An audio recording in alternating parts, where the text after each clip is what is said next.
Hello everybody, welcome back to one of my infrequent vlogs. I've been overdue for one and have a little bit of time today, and I thought I'd sneak one in before the man finds me.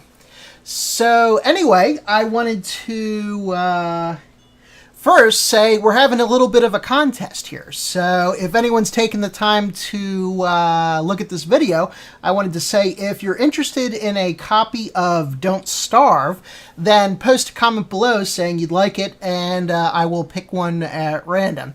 Based upon the number of views and comments I get, your odds should be pretty darn good if you would like it. If you already have one or you don't want to play it, please leave it for somebody else. A little backstory as to why I have an extra copy of Don't Starve. I ordered it as a Chrome application. I use Chrome, and Don't Starve runs within Chrome in addition to being a standalone application.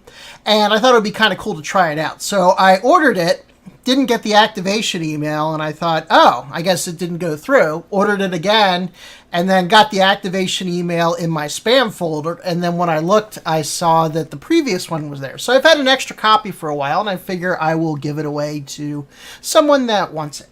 So if you'd like a copy, just please post a comment. If you're a subscriber, that would be wonderful, but to be honest, a comment's fine. I did want to say, speaking of subscribers, that we passed the 150 subscriber mark, and I wanted to say thank you to everyone that takes time to subscribe and watch a couple videos. I know there's a lot of high-quality videos on YouTube, and I appreciate you taking the time to stop by and look at some of mine. So thank you very much. We're at like 162 right now or so. So I'm a little tardy in saying thank you, but again, thank you very much for spending some time, spending some of your time and watching some content. Also, if you are a subscriber, consider, if you're interested, following me on Twitter or Facebook. I know sometimes the YouTube notification system doesn't work as well as it should for notifying people of new videos. For example, I do follow Day 9, and I really enjoy his day off videos depending on the game. And for some reason, I seem to get exactly 50% of his videos in my YouTube feed. So I'll get episode 1, episode 3, episode 5. And the other ones are there, I just never get it. So I do post in Twitter and Facebook when a new video goes up. And other than that, I don't tend to send a lot of tweets and posts out, so I try not to be too spammy with it. So if you use Twitter and Facebook, consider using that. The information should be below the video and on my channel page. Another news item, I did get partnered with the Vizio network. I got invited to the Vizio network, did a little bit of research, and even though I've never heard of them before they approached me, it seemed like a pretty good deal. Vizio is actually owned by Broadband TV, which also owns TGN Network, which I think has a higher profile. Unlike TGN, Vizio does a number of mediums, so it's not just Let's Plays and other entertainment or game-related content. They do movies and other forms of content on YouTube, so they're more broad, but they do have a gaming section, and I'm quite excited to get into that. So this does open up some other avenues as far as doing games that I don't have express commercial use rights for, which you need as a YouTube partner to put stuff up. You must prove that you have explicit commercial use rights for the content you're doing. All the other networks operate under a fair use license, I guess you'd call it, where if you are providing your own content or enhancing it or modifying it in some way that makes it uniquely yours, then in theory it is acceptable to incorporate that as part of somebody else's intellectual property as part of your content when you post it on YouTube. So my understanding is that's how everybody else does it, from Machinima to TGS on down to everybody else except YouTube. I don't blame YouTube as a company for not wanting to get involved in that with copyright strikes and stuff like that. So they are much, much more strict than everybody else in that regard, and to be honest, I don't blame them. So I haven't really picked up any new software titles to start playing through, but that possibility does exist. Speaking of not picking up new stuff, my summer has been pretty busy. I'm recording this early August, and I think for some people, if you're still in school and stuff like that, and I haven't been in school for quite a while, then the summer actually increases your free time. For me, the kids are out of school. My wife, who is a teacher, is out of school. And there's a bunch of yard work to do and stuff like that. So my free time has actually dropped significantly as the weather's gotten nicer up here in the Northern Hemisphere. So I'm still doing videos, still committed to, cranking out content on a semi-regular basis. As you notice, it may have gotten a bit more sporadic. Or if I get a time, I'll do some videos, release them on a daily basis. And when I don't get another chance to record, then there may be a gap. So I do apologize for the sporadic nature of the videos, but it's not like I have gone anywhere or have lost interest. I'm assuming once school starts and I have more time without interruption, then I can do more of that. So, as far as the current games I'm playing, it's pretty much still Smite. That's the majority of the content. And certainly thanks to Hi-Rez for pretty much allowing me to kick the channel off with their content, certainly Smite and also a little bit of Tribes. That's pretty much where I started and said, hey, I'd like to start, recording and putting Smite up. So certainly thank you to Hi-Rez for doing this. Also doing World of Tanks. I kind of got into that watching Sidestrafe, and these days I'm watching Sidestrafe and the Mighty Jingles, who's I think on the British is British and on the European server. So I like their content. It's kind of a slower paced game, more of thought-provoking than your typical MOBA, although there's a buttload of strategy in any MOBA, as you know. So I think it's nice. And then I'm also doing the Kerbal Space Program, which you're watching as the background video right now. That's kind of a nice single-player game that I can do when I may not have contiguous an hour to play anything. Although World of Tanks only takes 10 minutes on average. But if I don't have a lot of time or I don't want to be in a life and death game, if I'm just distracted or playing casually, it's a nice sandbox game to play with. So if you're interested, I recommend you check it out. I do know that at one point in time, if you bought the game and its beta stage, you were guaranteed all future updates and DLC and whatever. I don't know if that is still the case. I do know that they were planning on changing their policy so that they could generate additional revenue from updates, but I don't know when that kicked over. That may already be in effect now. If not, it's coming sooner or later. So if you're interested, you may want to give it a shot. I think it's available on Steam right now, although I purchased it directly. Other games that I may or may not be playing. First, Awesomenauts. I certainly like Awesomenauts. It's a platforming MOBA. I've done a number of videos there. I haven't done any lately, not because I don't like the game, but it seemed like getting good games with Awesomenauts was tricky. Unlike Smite, where you need 10 people to start, let's say, your average Conquest map, although people tend to drop out a lot more frequently than they should. With Awesomenauts, you can start a game with just you and, counting up to 5 other computers, and then just start a game with AIs. And then Awesomenauts let people drop in and drop out. Now, there is a penalty for dropping out, but they do have a very nice system to allow drop-ins and replacements so that you're not down a person for the rest of the game, which something Smite could take a page out of their book from, in my opinion. However, a lot of the games that I play, it's like 3 people on the other team and me and 2 other AIs, and you get in and there's just no way you're going to have a decent game because the game's in progress. And then if you drop that game and try and get a new game, you end up back in that same game 2 or 3 times, and it just gets old after a while. So I know Awesome Knots is from a European developer. I don't know if it's bigger in Europe than here, and maybe the European servers, or there's no servers. It's peer-to-peer. The European time zones or region is more active than perhaps the American one. I don't know. So I may get back into that. It just kind of got old because when you're trying to do something that is interesting to people and it's you and 2 bots and the other team is already winning and it's clear that they're going to win a game, and it's almost impossible to get a game that is starts on an even footing. It just kind of gets old after a while. So that's where we are with Awesome Knots. No criticism of the game itself, other than trying to find games, and maybe I'm just missing them. Who knows?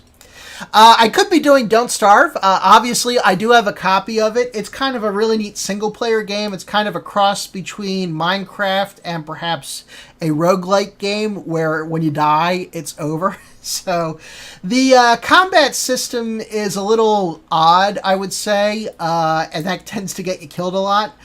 But there is a lot of Easter eggs, I'll call them, in the game, a lot of features. Like you'll see something in one game, and you'll just never see it again. And you're like, huh. So it is a very rich game, very in-depth game. The people that develop it are continually updating it. So if there's any interest in watching some Don't Starves, let me know. Let me know. I'd be interested to see what your interest is in that. Also, I've had a hankering to do Fallout New Vegas. I kind of watched a playthrough that ran like 3 episodes and then was discontinued, which is aggravating. So I haven't really seen anybody else play it through, which kind of ruins the experience if I was going to do it myself. So I was kind of interested in doing Fallout New Vegas as kind of a new style of game for me. So again, if there's any interest, let me know. Or if you have another game in mind, let me know what you would be interested in. Let's see. I'm shuffling my notes, which are on little Post-it cards. Other YouTubers that I am watching right now, obviously I'm still a small fish in a very big pond. I did get turned on to Cry or Cryotic. He's now with TGS, and he participated in some of the TGS Battle Royales. He is an excellent storyteller, narrator. If you've watched any of his videos, just listening to him read is amazing. So he tends to play more text-heavy adventure games with a lot of moral choices. So if you haven't seen him, you should check him out if you like that kind of thing. My theory, again, for YouTubers is people will gravitate to YouTubers that they like, so everybody can have their own style, and you like the people that you like, and you don't like the people you don't like. For example, I'm not a big fan of Angry Joe, another TGS, very, very popular video or YouTuber, just because he uses a lot of profanity, a lot of anger, hence the name. And I understand that works for him and it works for the people that watch him, but that's just not my cup of tea. So more power to him, but that's not something I'm interested in watching. And I'm sure there's millions of people that are not interested in watching me, and I don't necessarily blame them. But anyway, so I've been following Cryotic. I've also turned on to the Eve is Easy channel. I don't think that's a single person. And actually, I don't know how active it is because I was watching some older videos. But I used to play Eve for a couple years, a few years ago, not recently. Did 0-0 stuff and stuff like that. So it's kind of interesting to watch those videos there, just as a kind of for nostalgia reasons, and also to see the real professionals at PvP and Eve, just to go to work and just see them in action. Because, while I was in fleets and stuff like that, I was never an elite pilot by any stretch of the imagination. Although I did kill a Titan once, helped kill a Titan once in 0-0. Let's see. Steve Schwink doesn't seem to be making a lot of videos, just noticed that, and that's a real shame because I did follow his content, so hopefully he gets back into that. I know, there's other stuff that needs to be done. If you know anybody that does similar videos, please float them by me, especially if they're a smaller YouTuber. I would certainly be interested in checking them out. Also, Dry Bear's Smite content seems to have changed. He certainly does a lot and has evolved in a lot of things, like the Tier Monster website and a lot of cool stuff. But I really enjoyed his videos for the analytical precision that he gave to how to play a character, how to do well with a character, why certain things were better to do than others. And it seems like the games now are a lot more casual than they used to be, with multiple people on there and, playing different games, which, more power to him. If he's looking for a YouTube career, it's certainly best not to be restricted to a different game, although the Smite community, I think, is very good.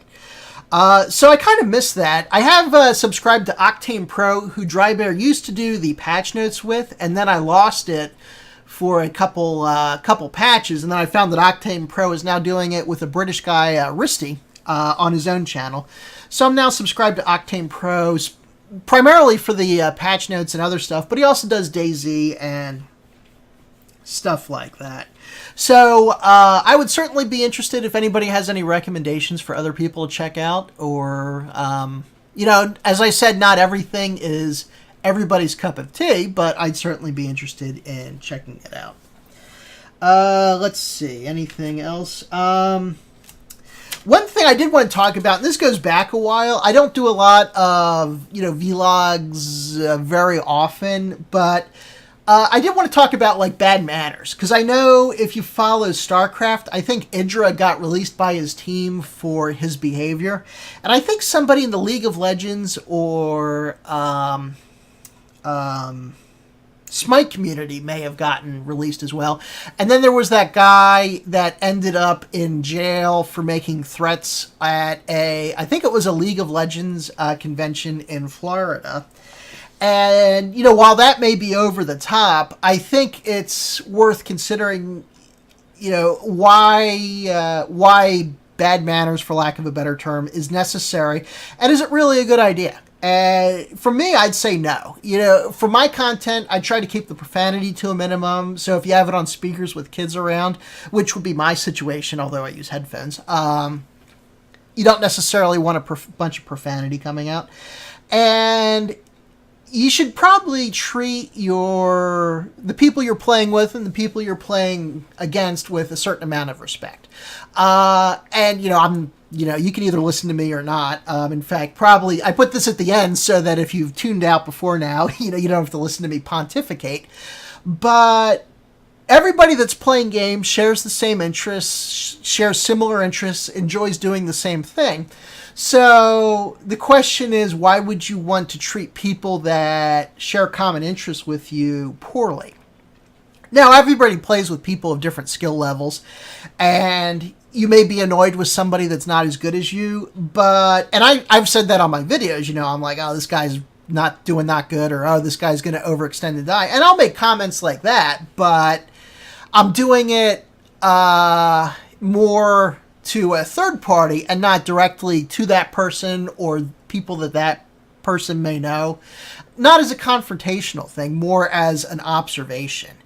And I think a lot of people will be rude, for lack of a better term, because they're trying to make themselves feel better about the game they've played or come up with an excuse as to why they didn't win. And I'd ask you to consider, is that really necessary? Sometimes maybe it is, but perhaps most of the time it is not. Now, you have people that are just intentionally feeding or spamming or, just being jerks. And, obviously there's a certain line that could be crossed.